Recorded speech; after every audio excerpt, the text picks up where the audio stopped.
Gaano po ba kadakilang kapalaran ng naghihintay, kapatid Alimel, sa mga makakalakip o makakasama sa unang pagkabuhay na maguli? Ganito naman po ang itinuturo dito po sa Apokalipsis 20, 6 at 14. Pakinggan po ninyo mga kaibigan.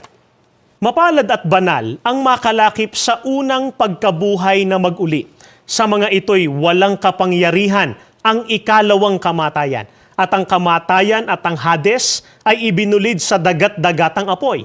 Ito ang ikalawang kamatayan, sa makatwid ay ang dagat-dagatang apoy.